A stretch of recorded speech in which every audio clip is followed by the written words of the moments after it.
Olá! O Laarte de hoje vai falar sobre uma pessoa muito especial, uma grande mulher, um grande nome da Semana de Arte Moderna do Brasil, junto com Tarsila do Amaral. O Laarte dessa semana vai falar sobre a maravilhosa Anita Malfatti.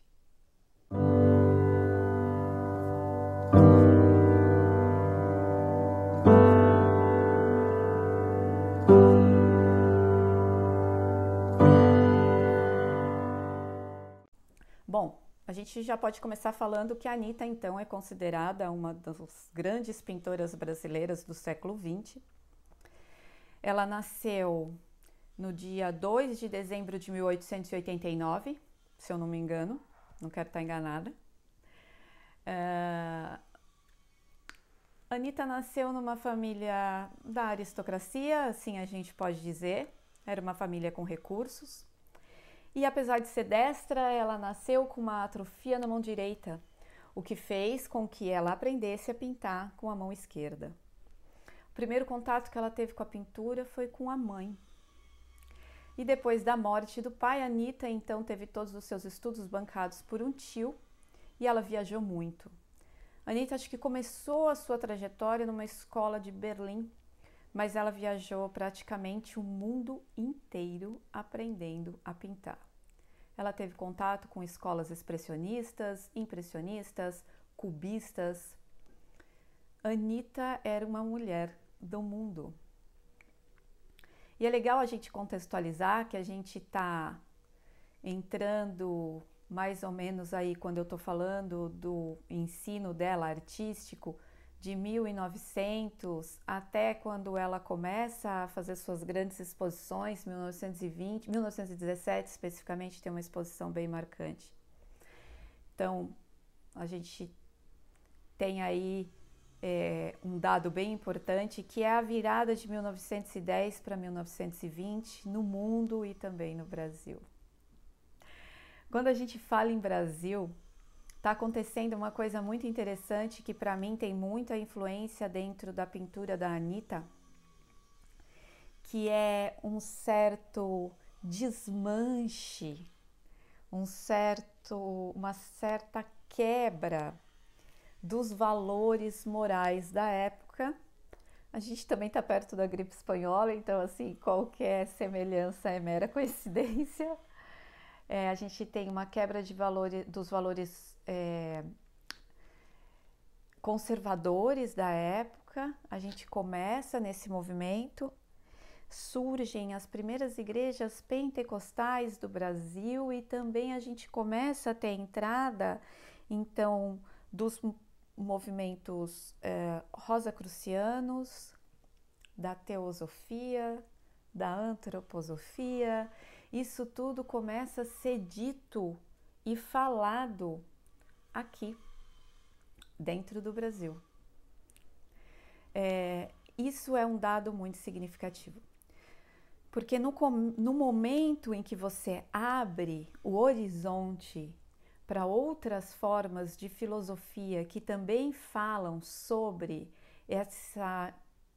esse tema do religare, né, que a gente chama de religião, no momento em que esses temas entram em pauta, automaticamente todos os outros valores que estão alicerçados numa única religião ou todos os outros valores que trouxeram aquela sociedade até aqui, esses valores eles começam a se desmanchar, a serem questionados, né? Isso é o movimento natural da sociedade.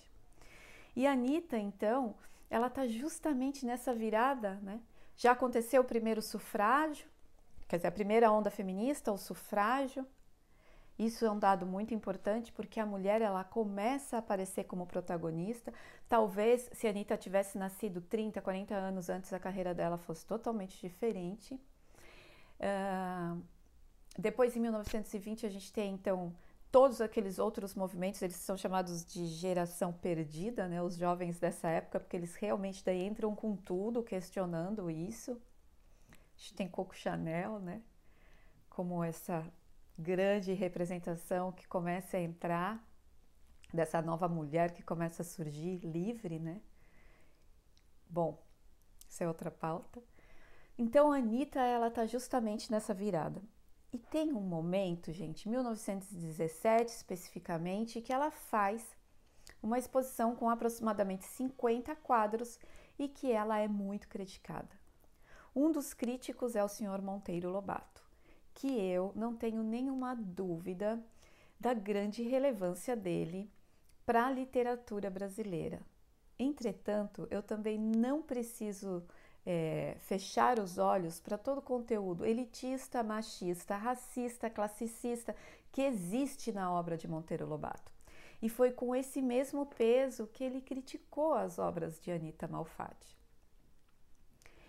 Porque ele dizia que ela tinha tido muito contato com esses movimentos aí, ó, cubistas, esse Picasso aí, e o que ela desenhava era, não dava para saber se era uma obra de arte ou se era uma alucinação. Chamando a mulher de louca. Então, e é esse ponto que eu quero pegar, porque isso para mim é a Anitta Malfatti. A Anitta é uma mulher que cresceu com uma atrofia na mão direita. E isso, ser uma mulher, mesmo que aristocrata, que não está dentro das normas e dos padrões, faz com que a gente observe o mundo a partir de um viés muito específico, a partir de uma lente muito específica, né? Esse lugar do torto, esse lugar do inestético, será que existe essa palavra? Ou do não estético, era um lugar que a Anitta conhecia muito bem. E a Anitta pinta, para mim, esse ser humano do seu tempo, exatamente nessa transição aonde os valores conservadores estavam sendo questionados e quebrados para que algo novo pudesse nascer. E isso para mim é expresso grandiosamente dentro da pintura de Anitta, aonde você consegue ver esse ser humano que está derretendo, que está se desmanchando. É como se algo no olhar da Anitta, assim como deve ter sido o olhar para ela, fosse além do estético e pudesse quase que representar esse estado de alma desse ser humano que tem todos os seus valores e alicerces questionados e quebrados naquele momento. A Anitta consegue olhar para aquilo que está diante dela e perceber tudo aquilo que se dissolve, tudo aquilo que o tempo pode mudar ou levar. É muito bonito de ver isso na obra dela. E a Anitta, e esse movimento das obras de Anitta, eu quis trazer a Anitta dessa vez, justamente porque eu estava observando os livros de arte, pensando de quem eu poderia falar, e eu bati o olho numa obra que eles chamam de A Mulher Tonta de Anitta, e quando eu olhei aquele olhar, né, aquele semblante, aquela mulher com um olhar como se estivesse em meio a um caos dentro dela, né?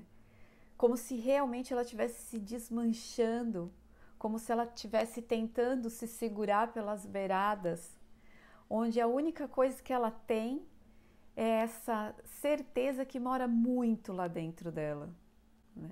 Que a gente consegue perceber só no olhar. E aí, quando eu bati o olho nessa pintura, eu me dei conta que é quase que uma representação do que nós estamos passando agora. Todos esses nossos valores e tudo isso que a gente tinha certeza, e absolutamente em tudo que a gente conseguia se balizar ou se pautar, isso está começando a derreter, está começando a desmanchar. Um pedaço de nós tenta se manter intacto dentro daquele antigo normal e o outro novo começa então a se desfazer como se fosse uma matéria líquida mesmo dentro de nós para que um novo normal possa surgir, né? E a gente vive essa dualidade que é expressa nas pinturas de Anitta. Que então a gente consegue ver que o pintor, ele é sempre aquilo que ele trouxe da história de vida dele e o olhar dele para o momento em que ele está vivendo. Então, eu vou deixar vocês se deleitando com esse olhar tão atual, né, da Anitta Malfatti para o mundo. E semana que vem a gente se vê de novo. Obrigada, um beijo.